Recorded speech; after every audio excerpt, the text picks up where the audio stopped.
Hello and welcome into the podcast. This is the Free Outside Show, and I am Jeff Garmeyer, and I approve this message. It is the heart of political season, and the ads here in Montana are insane.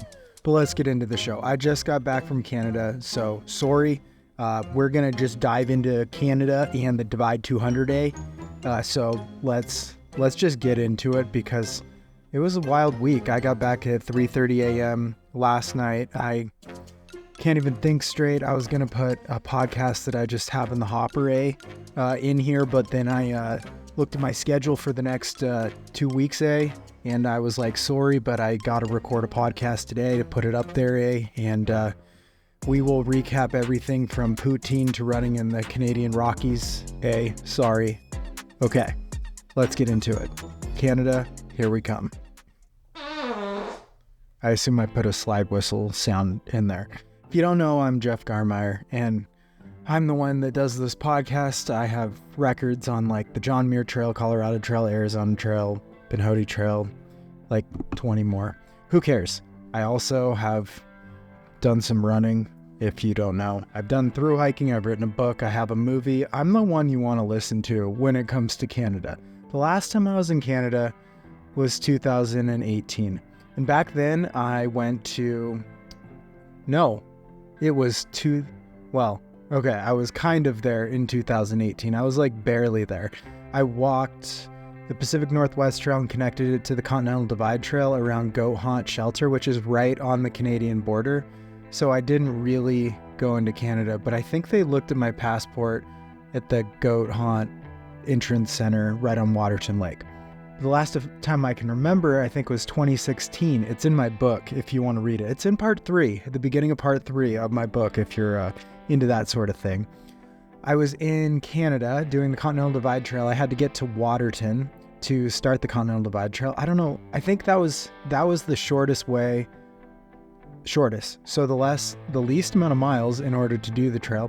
So I hitchhiked from basically East Glacier up to the border. It took 2 or 3 rides. Actually, I waited in Bab so long that the local cafe brought a coffee out and gave it to me because they were like, we've just seen you waiting so long. We wanted to see if you wanted anything. So I gladly took a free coffee. Then this truck picked me up and they were like, oh, where are you going, eh? Actually, I think they were American, but I'm like kind of stuck in this Canadian accent because I was there for like 5 or 6 days.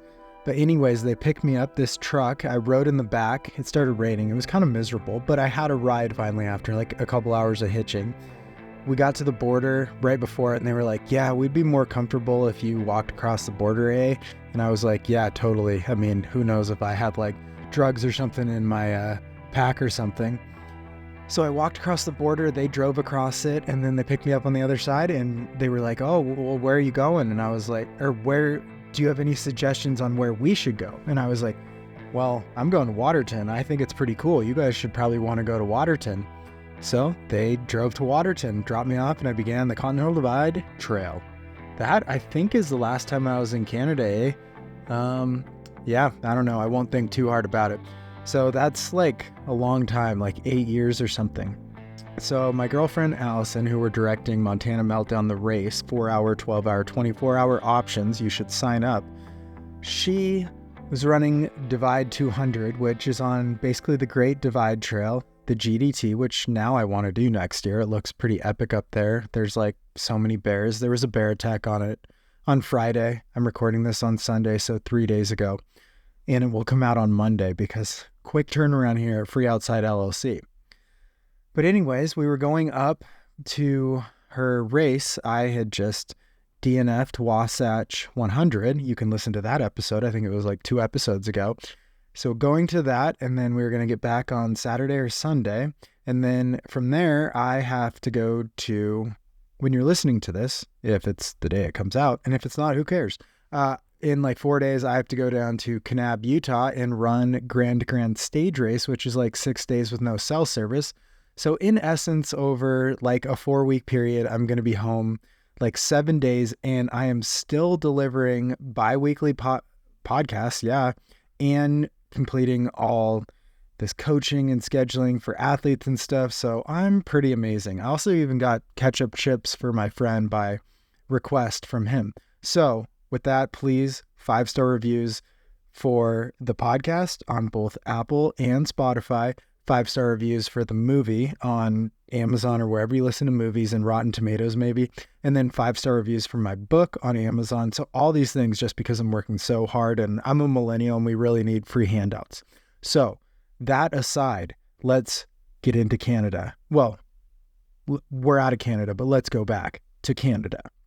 Okay. Drove up, left at 10 a.m. This is going to be the riveting story of Divide 200, but mostly an ode to our brothers from the north and sisters and everything else up north, the bears, the moose, the everything.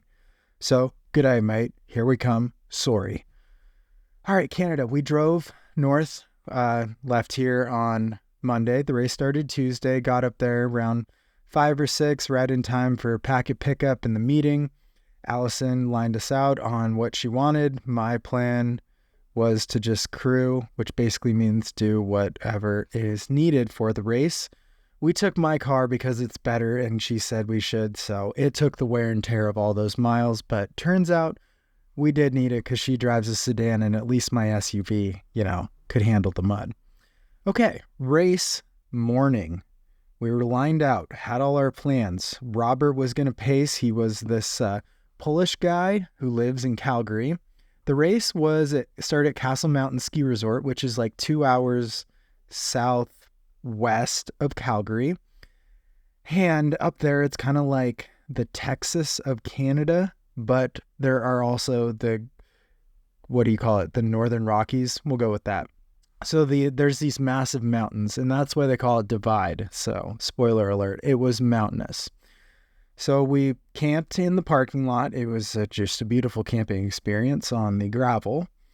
And then woke up the next morning at a normal time because the race started at a normal time, which is great. More races should probably do that. I think either an evening start or like 7 or 8 a.m.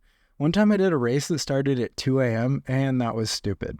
Okay, we're going to try to keep tangents to a minimum because I'm very tired and I still have to process this episode, and it's 8 p.m. and I have to get it out.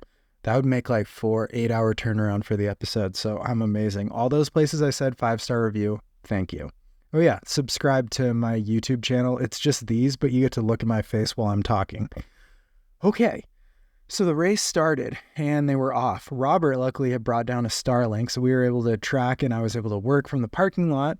I was still sick. I had COVID. If you've been tuning in and following my life story, which I'm just presenting on a podcast because everyone wants to hear about what Jeff Garmire's doing in the world, apparently. Actually, I do value all you. There's been some great listenership, great fan mail, great everything. I haven't gotten any fan mail yet, but I am expecting it. Jeff@freeoutside.com. Drop me a line. I'll read it on the air. On the air, I mean on the recorded air.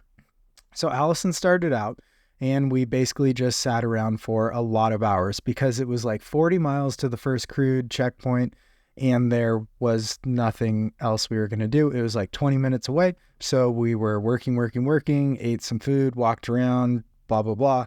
And then finally, it was like 6 or 7 or something, and we went out to this checkpoint.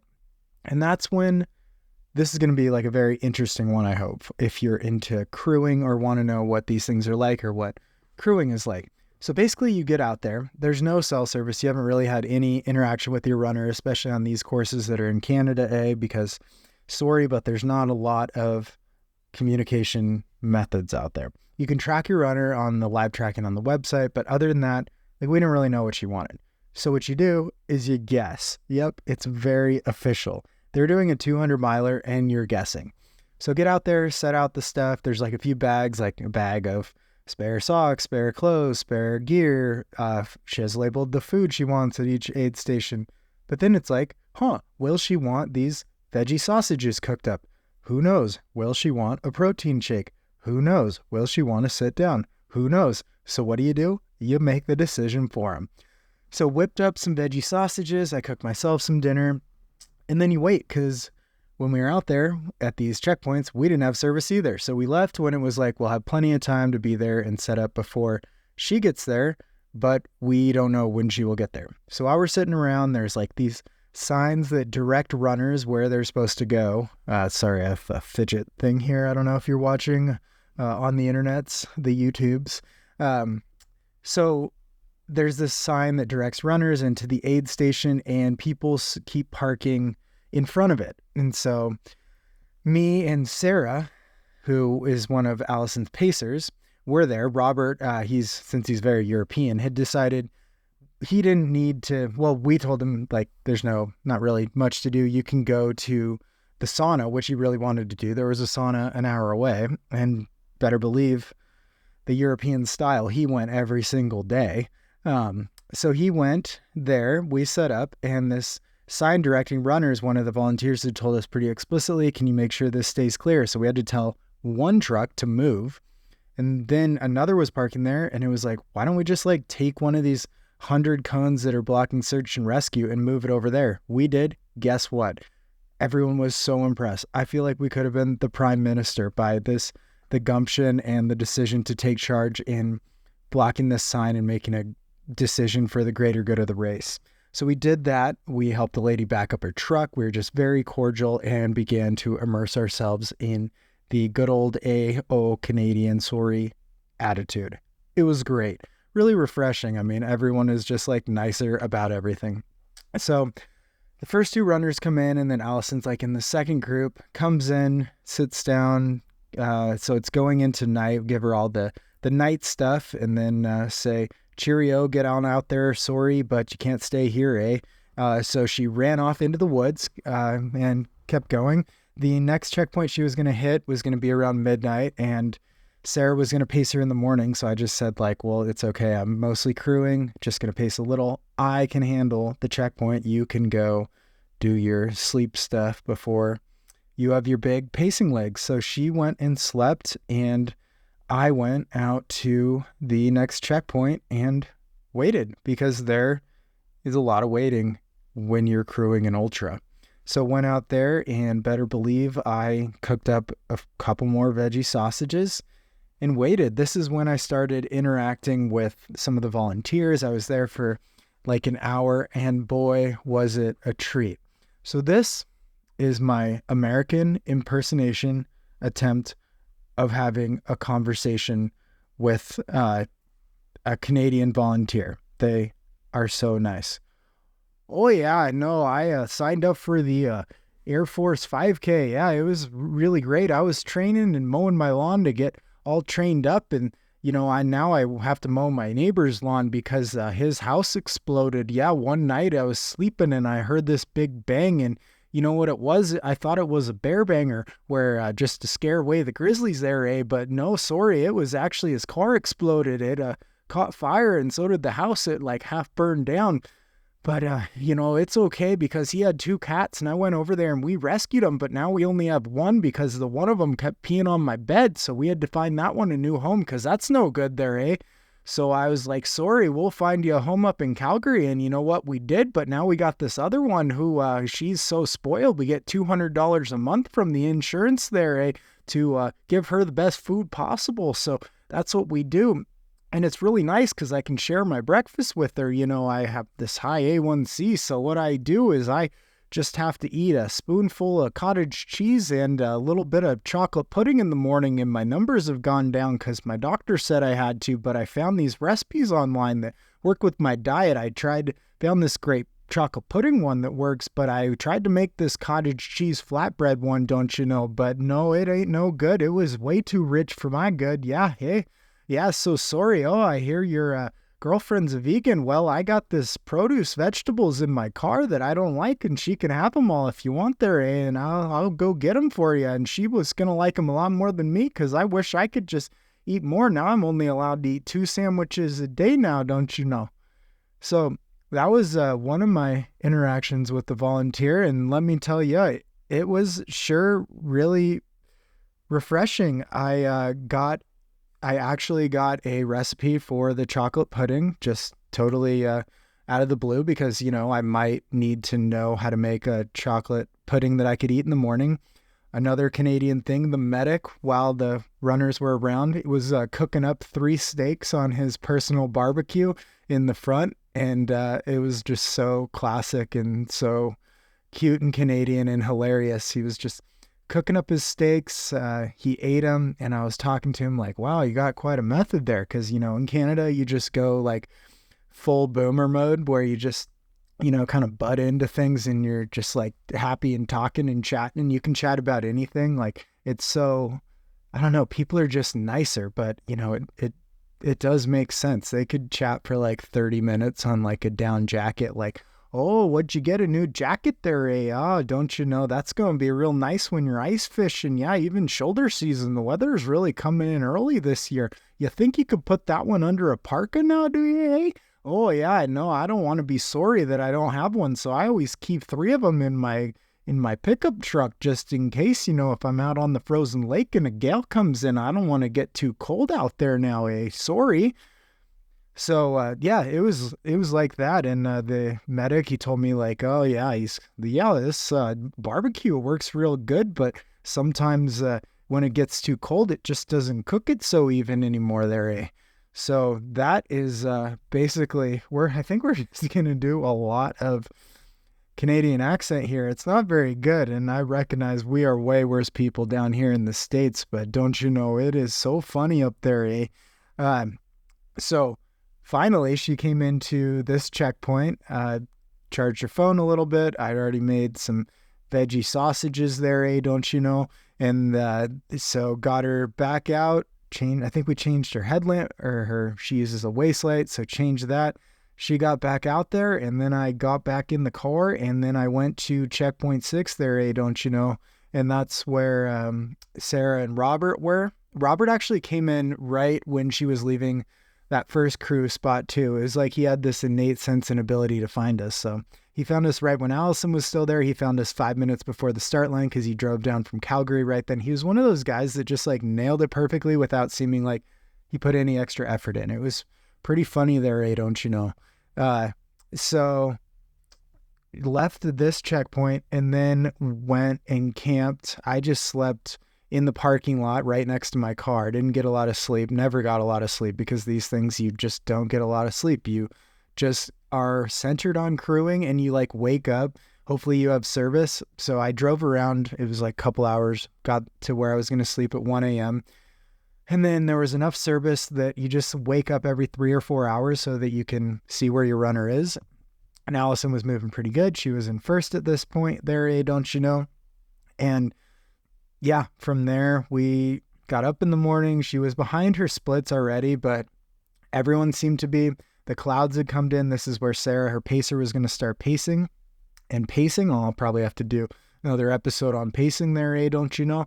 Is where you're basically running with your runner. You're helping them remember to eat, helping them with navigation, helping them at aid stations. You're basically just running with your partner as like a friend for hire, but they usually don't pay you anything because you're just doing it out of the goodness of your heart there, eh? Don't you know? So that's what Sarah did. She started with her. This is when her feet became a problem, and I had to adopt crew duty number 1. Just giving up anything left of my dignity and taping up feet and removing socks that had just been through hell. So she's about 100 clicks in there, eh? And that's when the feet started to go. So we changed her socks real good, and I taped her feet up with some KT tape and got her back out there with Sarah, because it's like, oh, you got to keep on moving there, girl, because the weather is about to turn real bad for the worst here, eh? So this is when it started raining. And from there, everything changed. There was little rain. It was windy, but the weather the rest of the day continued to come in.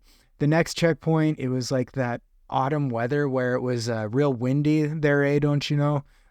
But even another thing about Canada, we were at this checkpoint that's way up in the mountains, like Great Divide Trail. This is near where that I alluded to someone got attacked by a grizzly bear. This checkpoint was right by that. And they have like Starlink to communicate and have the runners' results and stuff and share with the race so that the tracking works and everything. But they'd just be like, yeah, do you want to join the Starlink and use the internet? And it was like, okay, yeah, didn't even have to ask. You guys are so kind, over the top, just like sharing kind and helping everyone. It was pretty incredible. So we're up there, waited. She came in. This is when she was feeling real rough. Feet were real bad. So rolled up my sleeves once again and touched those smelly little puppies. Taped them up again with KT tape, this time a little... No, I don't think I did it tighter yet. I think I did that later on, but it was like, I guess we can retape, resock. We went through all the socks she brought, and there were like probably half a dozen or so, one for each checkpoint. It was pretty crazy. But basically how it would go is she would come in from that section, and then I'd usually delegate. I'm quite a delegator because, I'm president and CEO of Free Outside LLC here, don't you know? So we would, she'd come in, I'd have someone like fill up her bladder and then her flask with Tailwind. So she had like an electrolyte drink and then water, and then she had food in bags that we'd just repack into her pack. If she needed anything charged, we could do that. We could switch to night gear. We could swap out clothing and stuff. We wanted to make it so she would come in, it'd be like a NASCAR pit stop. If a NASCAR pit stop took like 20 minutes, because usually she'd want to sit down and some feet taping and some eating would be involved. But it'd be a pretty efficient process so that we weren't ever taken away from when she could move forward. So we'd do all this and then get her back out there whenever she was ready. At this particular one, I think it was like checkpoint 7, she wanted to try to sleep. So she did, crawled in my car, which I made up perfect for sleeping. The funny thing though is that at this point we have like 4 pairs of discarded socks that smell not like roses. But it was like, okay, if you want to sleep, I'll make up like a bed in the car, but it's still gonna not smell good. And believe me, it didn't. But she tried to sleep, didn't sleep well, so just taped her up, sent her back out there. And this is where Robert started pacing, who was so funny. He very Europeanly, if that's even a word or a phrase, he took cheese and sausage, probably bread there too, maybe a baguette. Now that would be French and he's Polish. Anyways, so he paced and they took off and they did not move fast. It was one of those things where you're watching him walk out and you're like, well, this is going to be a very hard section to plan. But she'd requested a couple things and it was like 30 minutes back to town. And it was like, well, I have nothing else to do for the next 10 to 15 hours. Who knows? So ripped on down the road and the rain. Well, before this, I went on a beautiful hike. I snuck in a little bit of me time. Yep. Up to Window Mountain Lake. Beautiful. I think I'm going to use that for the thumbnail for this. If you go onto YouTube and don't want to listen to the YouTube, at least give it a like and look at the thumbnail, because that'll be Window Mountain or Window Rock.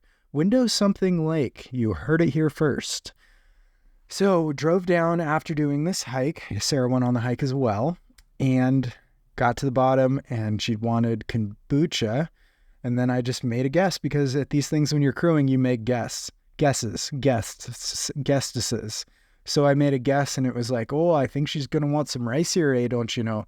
So I got some rice, kombucha, and I feel like I got something else. Oh, I got a chunk of cheese because I was craving cheese. So that doesn't really relate to anything here, don't you know? Okay, but that's what we did. She went through the night. I slept down where there was some service so I could check in and track and see. So she's the first woman at this point, and there's like 2 or 3, maybe she's in 2nd overall or 3rd overall, but there's a couple guys who are moving a little faster, but also slower. Like everything is like 15 to 20 hours slower than last year. So all her projections were way off. All the guys' projections were way off. We were just like going blind. Like there was a spreadsheet she made with where she thought she would be at certain places. It didn't work out. We just had to like guesstimate, which is a thing I think that was a term in elementary school. I don't know. But anyways, after she left that aid station, another guy came in and he was, wait, I think I'm way off here. Okay, let's continue where we're at. Kombucha. Everything's wishy-washy because I got back at 3:30 a.m. last night and I drove the whole way. Hooray me. Award is in the mail if I'm mailing it to myself.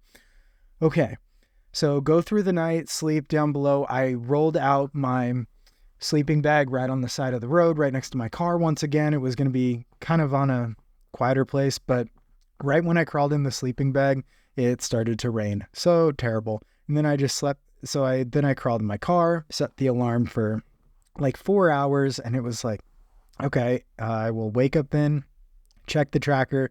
I did, and it was like, wow, not fast. So after that, I went to sleep for maybe another hour, and then I whipped up to this checkpoint. Now it's pouring rain. It's like the road is a mud pit, and I roll up it and then make this turn onto this obscure road that goes for like 400 yards before it hits the aid station. And on this road, I can feel the car like moving back and forth in the mud. The mud is like so deep and so bad that's when it's just like, okay, I know how this goes. 4-wheel drive, and I'm going to floor it. Like, I got to be going 20 so that I don't stop in this mud pit. And that's what I did. Rolled up and then just like spun it, turned right into the area where the volunteers cars were. And then just like it stopped on its own at some point, put it in park, and was like, well, that's good enough. Took the stuff inside and knew that I still had some time. So I just asked the medic if I could just sleep on the cot there. And that's what they let me do. The leader came through, and the guy, so there are two guys who were running basically hand in hand, stride and stride A there, don't you know, eh? They were running with each other the whole time. They'd met at a different race. Their plan was to run the whole thing together, and they were in first and second, which was kind of cool. Very Canadian, eh? But one of them dropped there. So that's when the eventual winner, spoiler alert, it already happened, so I don't know how this is a spoiler, Paul went on to run the rest of it alone. And that's around when Allison came in a little later, and then Joe, who was second. Allison was doing pretty rough, so put her in to sleep again in the car to like try to nap a little. I think she actually got some decent enough sleep this time. And then, this is when I taped her foot a little bit tighter, much tighter, with some tape, because there was all kinds of issues going on there, and more feet touching. If you're into feet, this is the episode for you. So tape those up, change socks, send her out on her way. Actually, no, I didn't, because I actually got to pace this section with her. Robert came in an emergency blanket as if it was a cape. It was a rough time out there, pouring rain, really steep terrain, and muddy. Luckily, it was light by the time I got to go. And what did I do? I just took that block of cheese that I had, and we went on our way. It was a pretty tame section, not too much going on, lots of logging roads and stuff, but some pretty easy miles, kept like 3+ miles an hour. Got to see a skunk out there, a deer, maybe a bunny or something. Just all kinds of good stuff in Canada, eh? The animals even make sounds with an accent. It's crazy. Like the skunks, when they spray you, they say sorry. It's very different than the States. Let me tell you, the toilets even flush upside down. Okay. So I don't know. Wasn't like, I don't have that much exciting to say about this section. There was this one mud hill that was like 50 foot downhill. I only paced this 13 miles, but it was 50 feet, pretty steep. And I went first and I fell. So I got a good fall on this course. So we got to checkpoint 10. Instead of aid stations, they call them checkpoints, like CP10 here, eh? Don't you know? Get there, do a little bit of a regroup, get her all situated, because it's going to be like 40 miles with Sarah. So pacers kind of rotated in and out, and that's how it went. So she's in first by an hour or so at this point, maybe 2 hours. And then Joe, so this guy at the last aid station where I started pacing, he wanted to quit. He got in there in second and was thinking about quitting because his knee was a bit of a mess. And so just told him like, you don't need to quit now. Just like go take a rest, take a nap, and then decide later. So he slept for like 2.5 hours, and then he woke up and was moving so good, he basically ran the rest of the course, it sounds like. So that is the lesson for you. Don't make a decision if you can just get a little sleep, and then things might turn around and you might end up with second place, which in this case was 2,500 Canadian dollars. I'm not sure how much that is, but it's at least a tank of gas in American.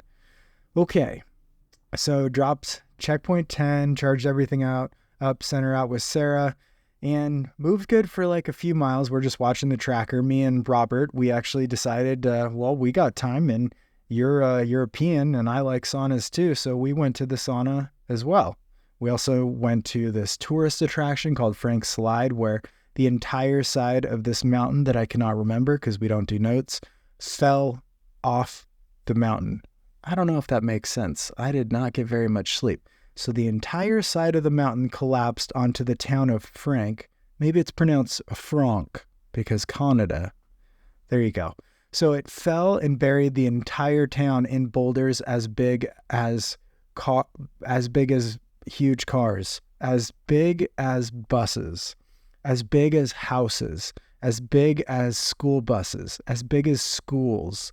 The rocks are really big if you're following here. I don't know what they were in metric, but at least a lot of liters of weight. Big.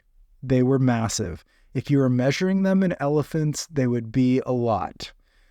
So we checked that out. It was kind of crazy. So at an earlier aid station, one of the competitors' crew actually was like, oh yeah, you got to check out Frank's slide when you're up north near Crow's Nest there, eh? And it was like, okay, I'd love to. I think there's going to be plenty of downtime. So we checked it out, and then and when he told us to check it out, he was like, yeah, and only 70 people died in it. And he was like, holy cow, that's a weird way to say that 70 people died. But once you see that collapse, it's pretty wild. I think it just missed the majority of the town is what he was trying to convey in Canadian. But anyways, so we did that. I ate some poutine because that was one of my goals of going to Canada. You got to experience the local culture, there, don't you know? Sorry. So we did that, and then we went to the sauna because we have a lot of time. He's probably not going to start pacing until the next morning. We're on night 3 here, and things are hard. They're not moving very fast. We can just see the tracker that updates every 30 minutes. It's supposed to ping, but sometimes it's like 2 hours between the pings. She's still in first, but the second place woman is getting closer to her. And the third place male, man, guy, dude, person category of that is closing on her, and we think he passed her. So we do the sauna, then we go to the Airbnb that we have at the finish line, check into that, sleep for a little bit, but don't you know, the power's out. So before we go to sleep, we're like, oh no, what are we going to do? But Robert has Starlink, remember, and a generator. So we set the generator up in like the parking lot or like the parking area, and Starlink in basically the street. And so we have internet to track. But right when we set it all up, which took like an hour, the power came back on. Okay, I don't know if any of you can follow this here, don't you know? But if you're Canadian, you're still going to be real nice about this episode. Thanks. Okay, so we slept, woke up at 3 or 4. I kept waking up to check the tracker, and luckily, Sarah had texted me when they came through the checkpoint before, the one that was my final crew destination, and where Robert was going to start pacing. So I woke Robert up, made some coffee, and then we trekked it on out there. We got there, went to the checkpoint, set up all the stuff, and then just waited because you don't know when your runner's coming in. A lot of guesswork. And then at this time, guess she might want hash browns, so that's what I had him made. And then third place male came in, and his crew wasn't there. So it's hard. You have to like guess ahead of time how fast your runner's going to be moving, how that speed, if they're going to keep it up, because especially up there, we didn't have a ton of service or ability to track on the go. So it was like, once we leave internet, we're going to have to know how fast and guess when they're going to come in. So apparently his crew didn't do that. He was up there, but he wanted to, keep going. He wanted to move on because after this one, the next one's the end. And so he was like ready to go, but he was like, oh, I really wanted to change socks. And it was like, you can just have these socks. So I gave him the socks right off my feet. I've never met the man. I think his name was Kevin. Hey, Kevin. Kevin actually is the name of a watermelon that I turned into. Wow, this is a long story. We're going to take the tangent right on with me. Kevin is actually what I named the watermelon that I put in a jogging stroller that I ran a 5K in Bozeman. So I had this phase in 2022 where I ran in 2 left shoes. I actually won money by getting like second place in that one. I ran in Crocs. I got in Runner's World for that one. And I ran with a jogging stroller, and I bought a watermelon and bought a doll at Goodwill and cut the arms off the doll and peeled the eyeballs out. Yeah, that is probably a bad omen. Put them into its face, put the arms in the watermelon, put a diaper on it, put a wig on it and a tiara and named it Kevin, and I pushed Kevin in a race. So, Kevin, now you know, Kevin. Yeah, this podcast I think is very random, but I hope you're enjoying it here, don't you know? So Kevin needed socks, and I was like, well, you can have mine. So I put them on that morning. They were relatively clean. I had not been in any mud, and they were dry. I literally peeled my socks off my cold, dead feet, handed them to him, and put my sockless feet back in my shoes for a visual. For all you visual learners, that wasn't visual at all. But if all those who need incredible descriptions of events, that's what I got for you. So I gave Kevin my socks. He took off. He ran off. Allison came in. She was like, oh, I saw second place, whose name was Mandy, at the last checkpoint, or a checkpoint or two ago, and that had lit a fire. Wow, look at me. I have so little sleep. That had lit a fire. So she was like, yeah, we need to be really quick, and then we'll keep going. So it was like a NASCAR pit stop if NASCAR was in slow motion once again. But it was still pretty quick, especially for us. And man, as a crew chief, crushed it. Got her out. She went with Robert. Robert didn't really have any food when we showed up to the aid station, so he had them make him 2 hamburgers. And that's what he fueled with for the 15 miles, pacing Allison into the finish. From there, we drove to the finish. 4 hours later, she finished. First female, 4th overall, I think. You can quote me on that, but it might be wrong. I don't know why people say don't quote me on that, because literally you said it, so it's a quote. Okay, anyways, that's what happened there, don't you know? She finished first. She won for women. She won $5,000 Canadian. Hooray, she's rich. If you're her family or friends, contact her for free handouts. It's basically like winning the lottery, although it's Canadian money and I don't really know how it works. I know they call it loonies and toonies, though. In summation, the race was cool. I went to the sauna 2 times. I saw Frank slide. The race couldn't go into BC because, as the race director Brian said, getting a permit was like trying to push a wet noodle up a straw. Canada is full of great sayings. The accent is amazing. The people are way nicer than we are in the States, and I smiled more than I usually do, which, wow, makes my face sort of sore. So that's the sum up of Divide 200, and then since I need to reframe this. Let's be more Canadian. That's going to be tattooed on my forehead. I get to go do a stage race in 3 or 4 days. I don't even know how many because I barely slept. We came back. We left after the awards dinner. Wow, I need to get into the awards dinner. Okay, they had a dinner where it was interactive. What I mean, the race director got up there after 2 hours of eating. This dinner took forever, especially since we were trying to get back stateside there, don't you know? So he got up there and he would be like, and this award is to the person who had the best hallucinations. And we're all like, cool, let's hear what it is. And he's like, who out there had good hallucinations? And this is like basically an auditorium, like a big cafeteria size collection of people.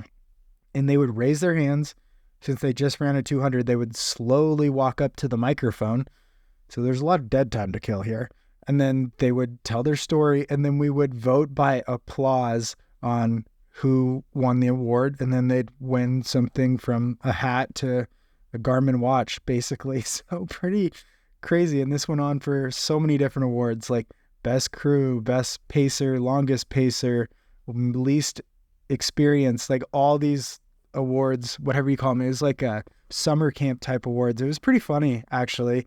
And one of them, it was like definitely a tie. And he was like, oh, it sounds like a tie, so you both win. And it was like, wow, this is so Canadian. So good. So that is basically what I got. So we left at 8:30 when it finally ended. I think it was supposed to end at 7. Yikes. And drove all the way to Bozeman. And we got past the border. No big deal. And then I got pulled over by a cop. That sucked. He came up to the window and was like, you know, you were going 80 and it's actually a 65 mile an hour zone. And it's like, oh, didn't really know, because literally everything in Montana is basically 80. Fun fact, we didn't even have speed limits until the federal government was like, you don't get more funding until you have speed limits. So I thought it was like at least 70 or 80 miles an hour. I wasn't paying attention. It's like 1 a.m. This cop pulls us over. Allison's sleeping. Later find out she was fake sleeping because afraid of cops. But he comes up, roll down the window, asks everything, give him stuff. He goes and runs my driver's license, luckily clean. No warrants for this guy. Not on the run. It's always good to find that out the hard way. And then he's like, okay, I'm going to knock it down to 10 miles an hour over the speed limit. And he's like, okay, thank you. And then he's like, it's a $20 ticket. And my jaw dropped like, wait, how? Usually speeding, I've gotten one other speeding ticket in my life when I was 19, but it was a lot more than $20. And he was like, yeah, it's $20 and you can pay now if you have check or cash. And it was like, well, I have a $20 bill. I guess I'll just pay. And then he wrote me a receipt, gave it to me and was like, all right, you're done. You're covered. You don't need to do anything else for this ticket. And I drove away so confused, being like, okay, I guess I paid my ticket that was only $20 for going, I think it was like 15 miles an hour over the speed limit, but he knocked it down. Just kidding. If you were a law enforcement out there, I was not going 15 over the speed limit. I am not admitting to anything, but theoretically, it's alleged that I could have been. I don't know if that works in a court of law, but we just did it here first. So I drove away and another 3 hours and back to Bozeman. Got here at 3:30 in the morning. Woke up around 8:30 and just laid in bed and scrolled because sometimes you just got to give yourself some grace. Okay, that is the recap of Canada There, Don't You Know, Another fun line that someone said was, Okie Dinah, when like something crazy happened. It was like, I don't know what that means, but I love it. So, without trying to push a wet noodle up a straw anymore, my friends, stay elite. My friends.